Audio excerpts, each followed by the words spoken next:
Chers amis, cette fête de Noël 2024 est doublement jour de fête. Jour de fête, bien sûr, parce qu'il s'agit de Noël et que nous accueillons la paix qui vient de Dieu, la lumière qui vient éclairer toute l'humanité. Nous accueillons le Sauveur, Jésus, et dans lequel nous sommes invités à mettre notre contemplation du Seigneur lui-même en cet enfant. Eh bien, nous accueillons le mystère de Dieu qui se fait homme et qui ouvre pour toute l'humanité un chemin d'espérance.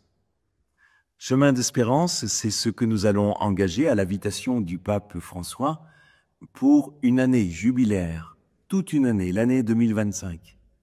Cette année jubilaire s'ouvre précisément cette nuit de Noël à Rome avec l'ouverture de la Porte Sainte par le pape François qui nous invite tous de par le monde à devenir pèlerins d'espérance.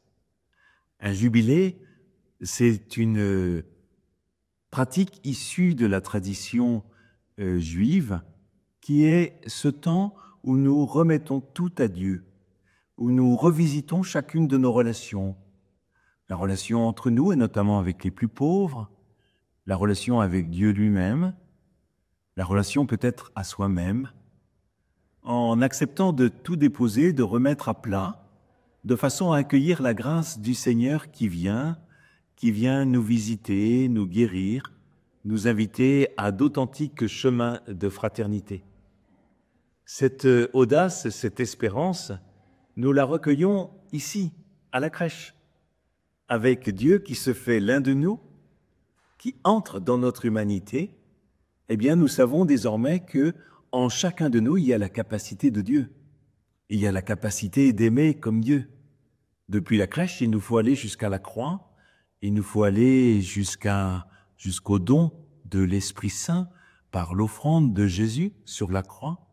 Il nous faut aller jusqu'à la Pentecôte et jusqu'à recevoir cette marque de Dieu en chacun de nous qui vient transformer l'humanité. Au cours de ce jubilé, nous serons donc invités à entrer en démarche. Un jubilé ne se vit pas assis comme je le suis. Un jubilé se vit en marchant. Nous sommes invités à devenir pèlerins d'espérance. C'est ainsi qu'au cours de cette année, plusieurs pèlerinages nous sont proposés. Celui auquel nous avons l'habitude, qui est le pèlerinage diocésain à Lourdes en avril. Un pèlerinage un peu plus extraordinaire, qui est celui qui sera proposé en octobre pour les diocésains de Créteil, à Rome, où nous pourrons chacun passer la Porte Sainte. Et puis un pèlerinage peut-être plus accessible et plus facilement praticable pour ceux qui ne se verraient aller ni à Lourdes ni à Rome, qui est celui de Notre-Dame de Paris, qui vient de réouvrir ses portes et que nous pouvons redécouvrir en le vivant comme un pèlerinage jubilaire. Mais il y a aussi encore des démarches encore plus proches. En 3 églises de notre diocèse, la cathédrale, l'église Saint-Louis, qui était l'ancienne cathédrale du diocèse de Créteil, à Choisy, ou bien à l'église Saint-Nicolas, qui est le sanctuaire de Notre-Dame des Miracles, eh bien, en chacune de ces églises qui sont choisies comme églises jubilaires, nous pourrons y vivre une démarche particulière. Ces églises seront reconnaissables avec ce kakémono, ce petit signe distinctif, une petite démarche qui sera proposée et surtout la proposition régulière du sacrement de réconciliation. Tous les samedis matins, un prêtre attendra les pèlerins qui le souhaitent pour vivre un sacrement de réconciliation. Parce que la miséricorde est au cœur du jubilé. Si Dieu se fait homme, c'est pour annoncer la miséricorde et la répandre à toute l'humanité. La miséricorde à accueillir en notre cœur, eh bien, elle est un don précieux de Dieu.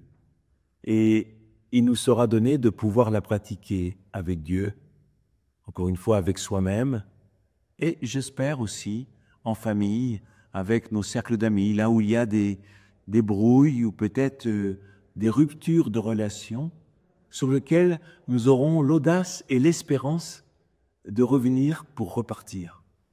Pour que, depuis ce jubilé, eh bien, nous puissions reprendre la route par un autre chemin, un peu comme les mages qui vont se rendre à la crèche et qui repartiront par un autre chemin.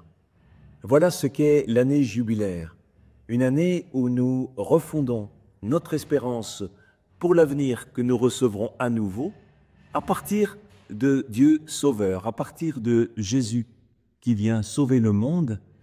Et il s'agira donc pour beaucoup d'entre nous de pouvoir réhabiter très profondément le mystère de la foi. C'est ainsi que, au cours de cette année jubilaire, nous aurons aussi des événements qui nous feront peut-être explorer davantage notre foi chrétienne. Ce sera l'anniversaire du symbole de Nicée-Constantinople que nous avons l'habitude de professer. Ce sera un anniversaire du Concile de Nicée. Ce sera aussi un moment particulier puisque cette année à Pâques, toutes les confessions chrétiennes fêtent le mystère de Pâques le même jour. Il y aura un temps spécifique de proposer en chaque diocèse du monde, je pense, et ici, en région parisienne, à la cathédrale Notre-Dame de Paris, peut-être aussi dans notre diocèse. Et puis, enfin, c'est sans doute l'occasion pour nous de pouvoir réfléchir à l'espérance. Vous savez, l'espérance, c'est très différent de l'espoir. L'espérance, on en vit. On vit dans l'espérance. L'espoir peut être ponctuel, peut être très limité. On espère quelque chose. On espère un moment. L'espérance, ça veut dire qu'on regarde ce qui ne se voit pas encore. Et pour nous, chrétiens, que devons-nous regarder? C'est ce mystère de communion profonde de toute l'humanité à laquelle Dieu nous appelle et qui va se réaliser un jour, qui va s'accomplir. Nous en sommes acteurs et nous avons à le mettre en œuvre. Alors, chers amis, je vous souhaite vraiment de tout cœur de vivre un bon jubilé, de vous mettre en route, d'être avec nous, que vous soyez ici à la cathédrale ou bien en communion, le dimanche 29 décembre où nous ouvrirons le jubilé, mais d'être avec nous aussi en chacun des temps qui sont proposés, le 2 février avec les consacrés, lors de la présentation du Seigneur, où nous vivrons un grand rallye dans le diocèse, le 15 mars pour un temps de réconciliation ici à la cathédrale, vécu en diocèse, lors des fêtes pascales et notamment de la messe chrismale où nous nous rassemblons à nouveau, mais aussi le 9 juin prochain où nous nous donnons rendez-vous ensemble au stade du Vauchel à Créteil, où nous vivrons une fête merveilleuse, une fête où toutes les générations seront conviées, accueillies et où nous essaierons de témoigner de notre espérance pour tous. Bon jubilé et avant cela, bien sûr, bon Noël à vous et puis, bien sûr, bonne année, très bonne année 2025 avec tous mes vœux.